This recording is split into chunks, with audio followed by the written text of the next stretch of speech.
Hi friends, இன்றைக்கி நம்ம Coreldraw ஒரு சில்வர் விசிட்டிங் கார்டு எப்படி போடலான்னு சொல்லிட்டு பார்ப்போம். இங்கே பிஸ்னஸ் கார்டுன்னு வச்சுக்கோங்க. வச்சுட்டு இதை லேண்ட்ஸ்கேப்பில் வச்சுருக்கேன். லேண்ட்ஸ்கேப்பில் வச்சுக்கோங்க. இப்போ ஒரு பாக்ஸ் எடுத்து போட்டுக்கோங்க. போட்டுக்கிட்டு இந்த இன்ட்ராக்ஷன் ஃபில் டூல் இருக்குல்ல, அதை இப்படி வச்சுக்கோங்க. இப்போ இந்த இடத்துல வந்துட்டு இந்த பிளாக் 20% பிளாக் இருக்குல்ல, அதை கொடுத்துருவோம். இந்த இடத்துலையும் வந்து இப்படி கிளிக் பண்ணிட்டு 20% பிளாக்னு கொடுத்துருவோம். நடுவில் கிளிக் பண்ணிவிட்டு டபுள் கிளிக் பண்ணிவிட்டு ஒயிட் கலர் கொடுத்துருவோம். இப்போ இதை கொஞ்சம் ஸ்லாண்டிங்காக வச்சுக்குவோம். நம்ம வந்து கொஞ்சம் கிட்ட வேணும்னா இப்படி வச்சுக்கலாம். நான் இப்படியே வச்சுக்கிறேன். இப்போ இதை ஓகே கொடுத்துருவோம். இதுக்கு வந்து அவுட்லைன் வந்து வேண்டாம். இப்போ பென் டூல் எடுத்துகிட்டு இந்த இடத்துல இந்த மாதிரி ஷேப்பில் வரைஞ்சிக்கோங்க. இங்கே கிளிக் பண்ணிவிட்டு கர்வ் டூ லைன் இருக்குல்ல, அதை கொடுத்துட்டு இப்படி லைட்டாக பெண்ட் பண்ணிக்கோங்க. பெண்ட் பண்ணியாச்சா? இப்போ இதுக்கு வந்துட்டு இந்த பென் ட்ராப்பர் இருக்குல்ல, இதை கிளிக் பண்ணிட்டு இந்த பக்கெட் எடுத்துகிட்டு வந்துட்டு இதில் ஃபில் பண்ணிடுங்க. ஃபில் பண்ணிட்டு இப்போ இந்த இன்ட்ராக்ஷன் ஃபில் டூல் எடுத்துகிட்டு வந்து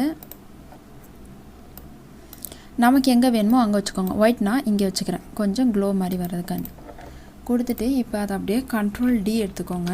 Ctrl D எடுத்துகிட்டு இதுக்கு வந்து ஒயிட் கலர் கொடுத்துருங்க. கொடுத்துட்டு இதை கரெக்டாக இப்படி லைட்டாக தெரியணும், ஏன்னா அந்த சில்வர் ஷேப் வர்றதுக்காக. இப்போ நம்ம ஃபஸ்ட்டு போட்டிருந்தோம்ல, அதை அரேஞ்ச் ஆர்டர் டு ஃப்ரண்ட்டுன்னு கொடுத்துருங்க. இது லைட்டாக தான் தெரியணும். ஷேப் டூவில் வச்சுட்டு இதை வேணால் இப்படி உள்ளே வச்சுட்டு இங்கே லைட்டாக தெரிகிற மாதிரி இப்படி லைட்டாக பெண்ட் பண்ணிக்கோங்க. இதை லைட்டாக இப்படி உள்ளே விட்டுருங்க. இப்போ நமக்கு அது வந்து சில்வர் வந்து ஒரு ஷேட் கொடுக்குற மாதிரி இருக்கும். இப்போ அந்த ஒயிட் கலரை கிளிக் பண்ணிவிட்டு நம்ம ஷேடோ கொடுப்போம். ரைட் சைடில் ஷேடோ கொடுத்துருங்க.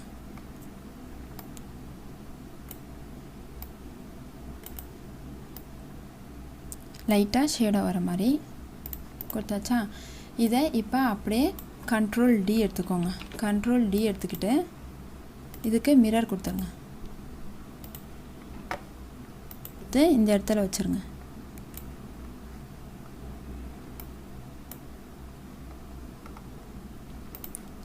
அவ்வளோதான். இப்போ நமக்கு ஃபஸ்ட்டு கார்டு ரெடி. இதை அப்படியே Ctrl D எடுத்துக்கிட்டு இங்கே எடுத்துகிட்டு வந்து வச்சுக்கோங்க. இது வந்து ஃப்ரண்ட்டு, இது வந்து பேக்கு. இப்போ இது இருக்குல்ல, இதை அப்படியே மிரர் கொடுத்துக்கோங்க.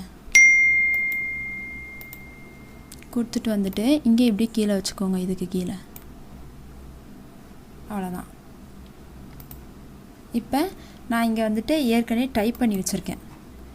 ஃபஸ்ட்டு இதில் வந்துட்டு இந்த மாதிரி லோகோ போட்டு ஒரு ஒயிட் பாக்ஸ் போட்டு இந்த இடத்துல கம்பெனி நேம் வச்சுருவோம். இப்போ இங்கே லோகோ வச்சு கம்பெனி நேம் வச்சிட்டோமா? இதை அப்படியே Ctrl D எடுத்துகிட்டு வந்துட்டு பேக் சைட்லேயும் இங்கே லோகோவும் கம்பெனி நேமும் வச்சுருங்க. இங்கே வந்துட்டு ஒரு பாக்ஸ் வச்சுருங்க. இங்கே வந்து நம்ம நேம் எழுதிக்கலாம். ஓகேவா?